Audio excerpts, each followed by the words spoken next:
Hello, my name is Ting Leonardo, and in this video I'm gonna be reading the summary, the analysis, and the literary devices found in The Selfish Giant by Oscar Wilde. The first one is the summary. The story tells the tale of a giant who owned a beautiful garden. Every afternoon the children used to play there after school. However, the giant was selfish and did not want the children to enter his garden. So he built a high wall to keep them out and hung a sign that said, "No trespassing." After that, the garden stopped blooming and became covered with the snow and ice. Winter seemed endless. Only the giant enjoyed the cool winter inside his garden, while the children played elsewhere. One day, the giant heard children laughing behind the wall and saw a small child trying to enter. He felt compassion and realized that his selfishness had brought sadness to the garden and to himself. The giant decided to tear down the wall and allow the children back in. Immediately, the garden blossomed again, full of sunshine, flowers, and joy. From the moment, the giant became a friend to the children and shared happy moments with them. In the end, the giant grew old and died, but he was taken to heaven by a special child, symbolizing the reward of kindness and generosity. Analysis. Characters: the giant, the children, the giant's friend. Setting: the giant's garden. Time: winter and spring. Conflict: the giant expels the children from his garden and builds a wall. As punishment, his garden falls into eternal winter. Initial events: children played in the giant garden after school.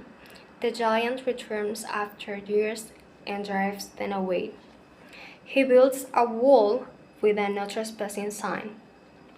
The garden becomes lifeless, trapped in the winter.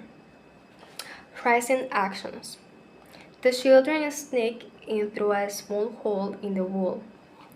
The trees bloom whenever the children play. One little boy cannot climb the tree.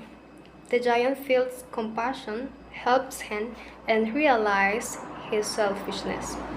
Climax: the giant tears down the wall and allows all children to play freely.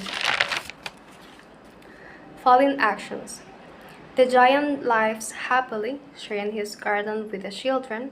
Although joyful, he longs for the little boy who never returns. Time passes, the giant grows old, surrounded by love. Resolution: the little boy reappears, bearing the marks of nails on his hand and feet. He invites the giant to his garden. The giant dies peacefully, found covered with white blossoms, symbolizing final redemption. Then, selfishness brings loneliness and coldness, but generosity brings joy, love, and redemption. Figure of speech.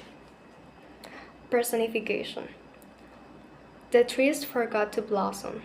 The trees are given human qualities, expressing the garden's reaction to the giant's selfishness. The flowers were looking up through the green grass and laughing.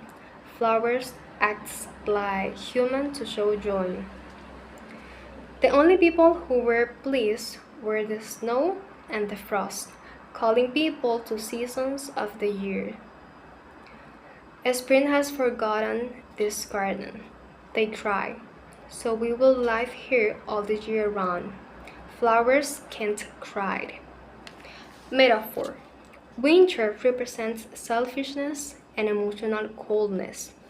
Spring represents generosity, love, and renewal. Simile: beautiful flowers like stars. Anaphor: my own garden is my own garden. Alliteration: soft green glass, blossom of pink and pearl. Hyperbole. Uh, Trespassers will be proceed. Is an exaggeration since they are just kids trying to enjoy the garden. They shouldn't be punished as gangster.